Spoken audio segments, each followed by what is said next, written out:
Muscular dystrophy में जकड़न या स्टिफनेस होना मसल्स में, हमारी जो मांसपेशी होती हैं वहाँ पर हमें अगर जकड़न महसूस होती है, स्टिफनेस महसूस होती है या दर्द महसूस होता है, तो इससे ये पता चलता है कि आपकी जो मसल्स हैं उनकी जो ताकत है, जो उनकी पावर है कॉन्ट्रैक्ट और एक्सपेंड होने की, मतलब मसल्स जो होती हैं वो हमारी मूवमेंट करती हैं और कभी वो सिकुड़ती हैं, कभी वो फैलती हैं। तो ये जो कंडीशन होती है मसल्स की ताकत की वजह से होती है। अगर आपकी मांसपेशी में ताकत है तो वो जब आप अपनी मसल्स को जब कॉन्ट्रैक्ट करेंगे तो उसके बाद वो एक्सपेंड होंगी, एक्सपेंड होने के बाद वो ताकत के साथ कॉन्ट्रैक्ट होंगी। तो ये अगर आपकी मांसपेशी में ताकत है तो वो इस तरह की मूवमेंट करती हैं।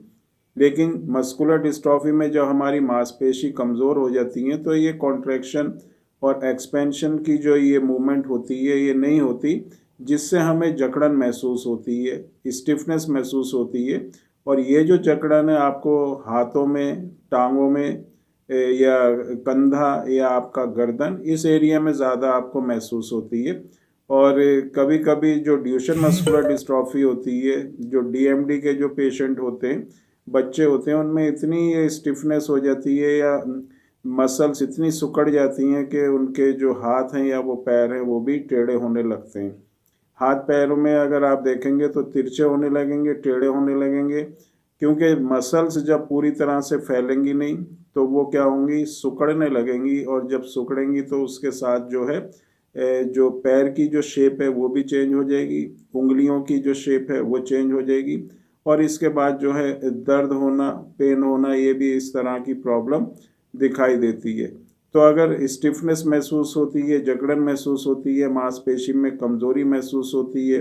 बैठ के उठने में प्रॉब्लम है, चलने में प्रॉब्लम होती है, या दूसरी तरह से अगर आपको मांसपेशी में किसी भी तरह की वीकनेस महसूस होती है तो ये एक सिम्टम हो सकता है मस्कुलर डिस्ट्रॉफी का।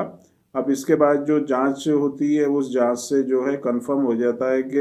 अगर जकड़न महसूस हो रही है मसल्स में, मांसपेशी में, तो ये मस्कुलर डिस्ट्रॉफी की वजह से या किसी दूसरी वजह से भी हमें जकड़न महसूस हो सकती है। तो कंधे में, कमर में, हाथों में, पैरों में, गर्दन में, कहीं पर भी अगर जकड़न महसूस हो और ये अगर इस तरह की कंडीशन लंबे टाइम तक रहती है तो जांच कराना बहुत ही ज़रूरी है। और जो जांच कराई जाती है, जो सबसे ज़रूरी और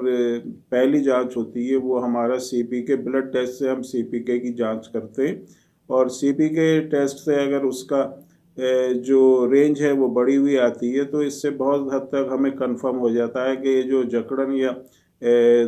मांसपेशी की प्रॉब्लम है, वीकनेस है, कमज़ोरी है, वो मस्कुलर डिस्ट्रॉफी की वजह से है। तो अगर किसी को इस तरह के सिम्टम महसूस होते हैं, जकड़न महसूस होती है, मांसपेशी में कमज़ोरी महसूस होती है, मूवमेंट में प्रॉब्लम होती है, चलने में प्रॉब्लम होती है, तो